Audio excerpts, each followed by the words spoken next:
I want to thank SP for organizing this event, Mike and his team, and Alex, IISD, Melissa, and Max. I'd like to welcome Peter as well, and I'd like to thank participants for coming to the bunker on such a nice day.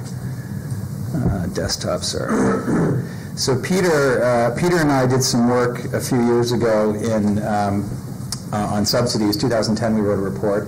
Peter came over to have some meetings with the government of Alberta and to tour some oil sands facilities. And Peter was looking to do some Canadian things, so I gave him three things. He had one thing he really wanted to do. So one thing I introduced him to, which doesn't get a lot of in Europe, is a lot of Mexican food, big piles of goopy Mexican food.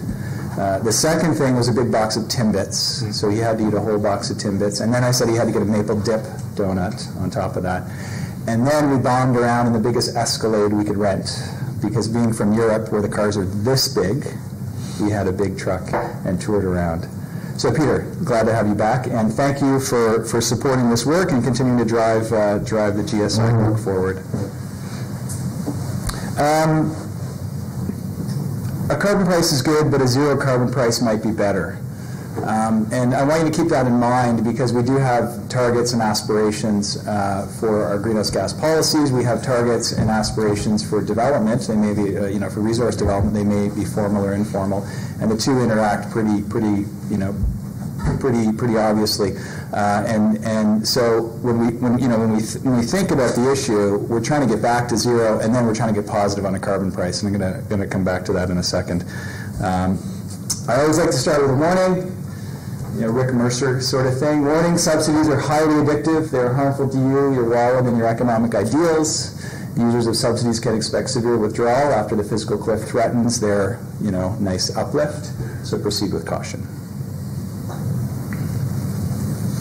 So why do we care about subsidies? Well, this is work that we did on Mind the Gap, which is some regulating carbon work we did at IISD. It's up on our website.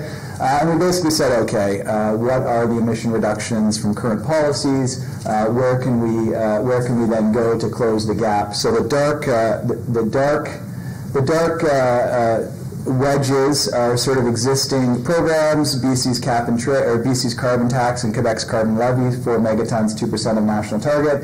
Cap and trade program and this is in 2020, so these are forecasts. Quebec's cap and trade, Ontario's cap and trade in parentheses. May or may not happen, but it's really only 2 or 3 megatons if it does happen. So it really, most of that, the 20 plus, is Quebec and their targets. Tradable performance standards, vehicles and fuels, ethanol, and light and heavy duty vehicles, all the way down performance standards. That's primarily the coal-fired power federal regulations, some provincial policies, and some LULUCF accounting that I think surfaced last year. So we have this big gap, and a lot of the chunk we're looking at is these proposed tradable performance standards for oil and gas. If you look at the leading proposals right now that are perhaps being negotiated between the oil and gas sector, the federal government, and the resource provinces, our estimate of the 30-30 with some modeling, again, we have a report, is about 32 megatons, or about 14% of our total. So that's roughly what we'll get, and then hopefully you can get some more out of the ED sector, and it leaves a big gap. Category name percentage, that's funny, software differences. But anyway, that's sort of a no-name uncertainty. So we have this big chunk of uncertainty, and you really want to think about your carbon policy as a merit order, and how do you close the gap? And Mike alluded to this earlier. And really what you want to do is, everybody jumps to carbon pricing as the solution. Well, it's not the solution. It's one of many measures that deal with many carbon uses in our economy.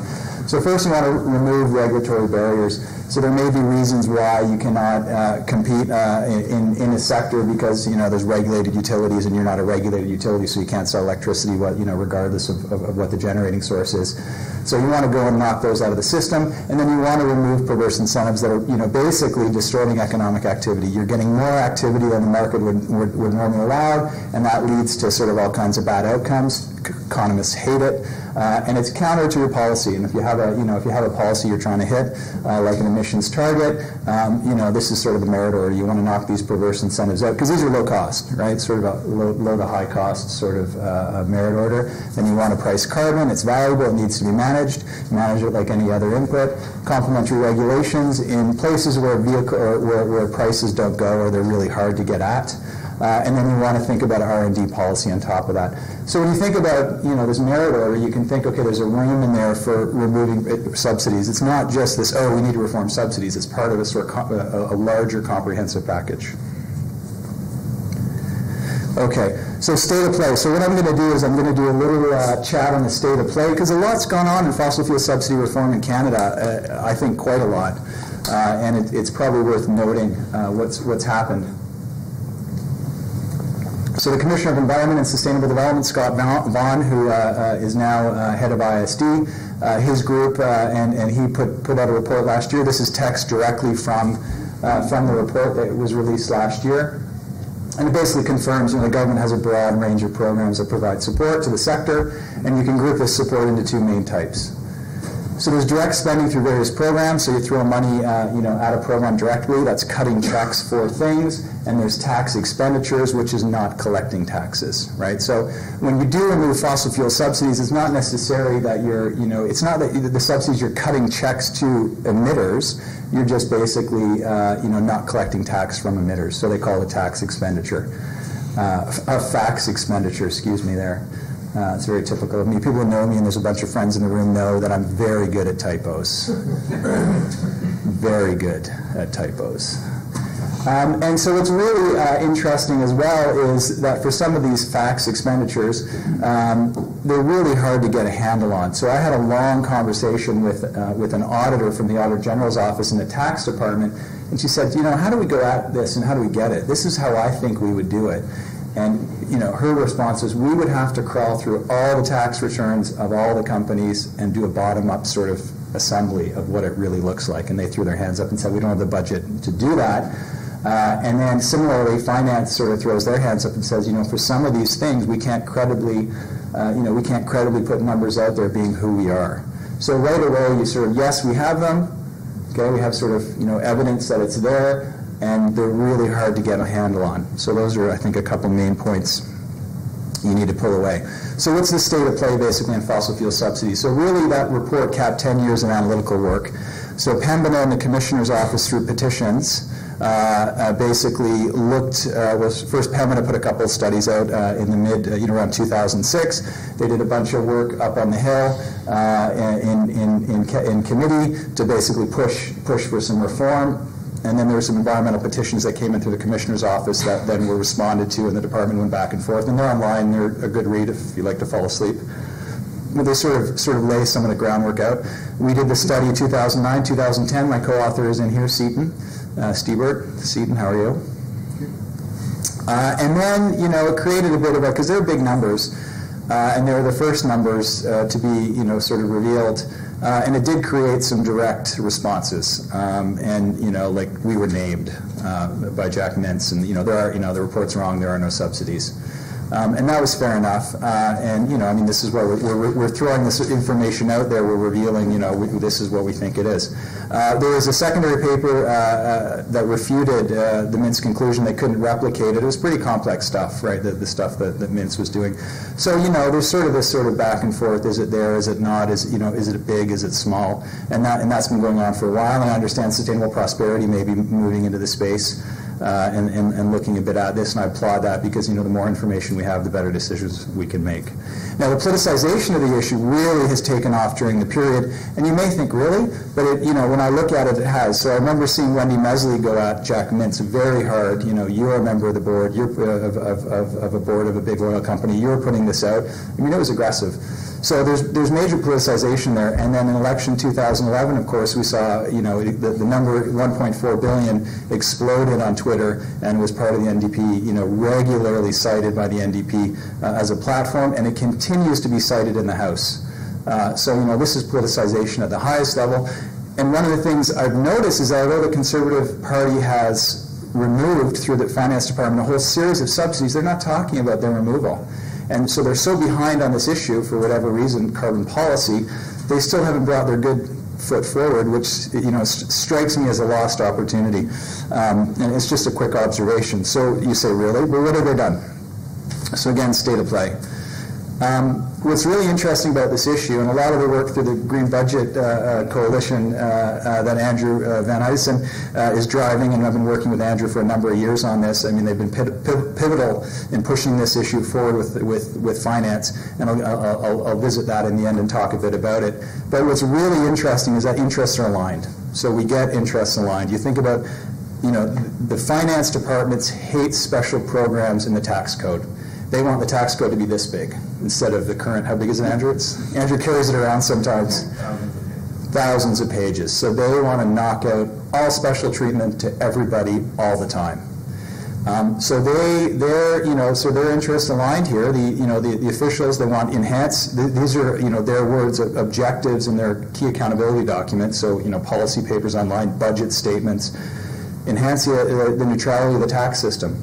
And then they have this G20 commitment that Peter alluded to, which is further rationalizing efficient fuel subsidies. So you get these two nice convergences, happening, and voila, we see all kinds of action. So in 3 budgets, we saw about 400 million once fully implemented in time, because these things, they get phased in and they take time. Could be up to $400 million a year being knocked out in preferential treatment. The big lumpy one is the 2007 accelerated capital cost allowance to oil sands. Basically not allowing for a rapid write-off of capital that they've deployed. And then since then, 2011, 2012, there were a couple smaller programs that were knocked out.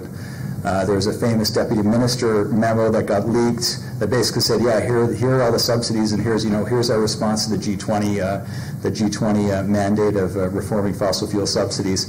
So it created quite a stir, and we had actual estimates of what finance thought some of these programs were worth. And in time, they started to phase them out, and they're doing it. Now what they're doing, and as I mentioned, the GBC feature recommendation for a number of years, three of the last few years, and then this year again, 2014, we'll get to that in the end, and then a sort of secondary recommendation for a whole series of years. So it's been good. Now the Department of Finance is moving into the sort of responsible resource development and moving into the mining sector, including coal. So we saw in budget 2012 and 2013, again, a bunch of reductions in these special programs, resulting in about 100 million once fully implemented. So, we're seeing action. So how do we think about subsidies? So that's the state of play. Oops, sorry. State of play. How do you think about subsidies? And the real question is, are they real or are they not? Are they big or are they small? So there are really 2 extremes of this view. So the ongoing conjecture, I think, stems on where you sit in this view plane. There's an environmental view, which is sort of polluter pays, externalities, and we'll talk a bit about this. There's a whole bunch of stuff the sector's not doing, and it's tinged, I think, with a bit of an ability to pay. Oh, look at the profits you're making. So this environmental view says the subsidies are this big. The development view, or the producer view, basically says, look, these are investments in the competitive position of industry. They're helping us compete. They're helping us develop marginal stuff. They're helping us with R&D. So, and therefore, there are no subsidies. They're very small. So you have these 2 competing views, which are really kind of interesting. When we sat down and did this, I thought, okay, what's driving all this? And I sort of came up with this dichotomy. So the environmental view really says the benefits to the sector, all benefits to the sector as a subsidy, regardless of whether or not it is otherwise available to another sector. So this is an important concept. So the fact that it's the sector is basically polluting, not being priced carbon, is in this view a subsidy. But I, as well, am not being taxed on the fuel I burn.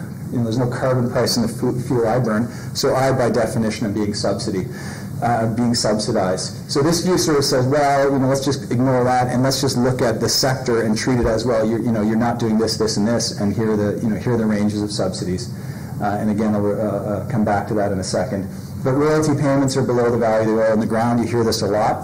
Good luck trying to figure out what the right royalty regime is. Yes, it's interesting, but it's really, really hard to do. There's no international or global benchmark to go to. Taxes are low or not collected. So right away, you see prices misrepresent the societal cost of a barrel extracted. Higher activity levels leading to significant, if not catastrophic, environmental damages. And so this drives a lot of the environmental view, and the subsidies are huge.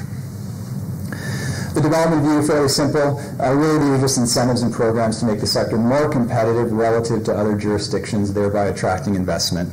It's also helping with activity levels in marginal fields.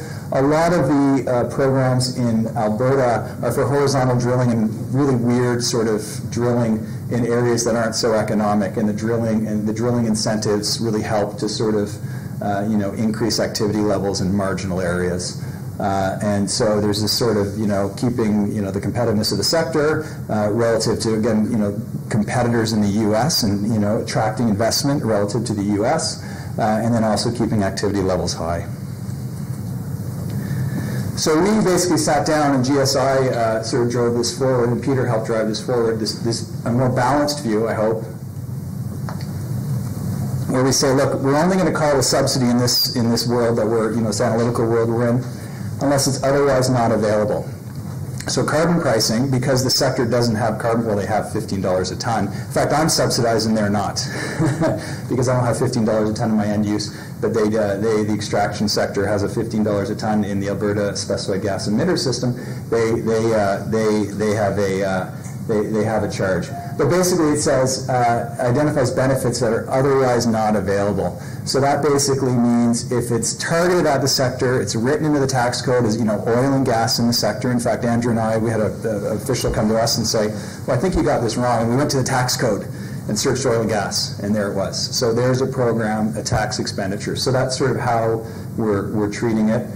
It's based on a WTO, World Trade Organization definition, of which Canada is a signatory. So again, that helps with working with the finance officials. So we're taking a definition that you're a signatory to. It's not a, it's something you can work with. So you can sort of see the types of programs that are there. There's a whole range. So direct funds, that's cutting checks, foregoing government revenue, not collecting. Royalties and royalty reductions, again, this is a really hard one to get at, but technically it's in there. So you're getting a good or service at below their economic value would be the way you'd think about it. And then government provides income or price support directly. That's more the consumer stuff Peter's been working on, where you're cutting checks, or you're basically subsidizing the fuel by reducing its costs. So with that definition, we ran through, basically wrote, I think, a 200-page report and went through line by line sort of the jurisdictions we looked at. It was very limited to the oil sector. We got about 97% of Canadian oil production and no gas production. This is just a budget issue. So we identified the subsidies, we quantified their value, and as Peter alluded to, we then said, so what? What are the environmental and emission outcomes? And we did some modeling where we basically, the model had some tax and royalty interactions, and we took the subsidy out of the system and then asked it to rebalance and looked at economic and environmental outcomes. And we found it was, significant, non-zero when you took out the $2 billion basically out of the sector. Again, the modeling is, it's kind of suspect, to be honest, but it's indicative of, what you can expect. People hate when I say that. I'm going to avoid that one. All modeling is wrong. But what did you learn? And we learned it was significant.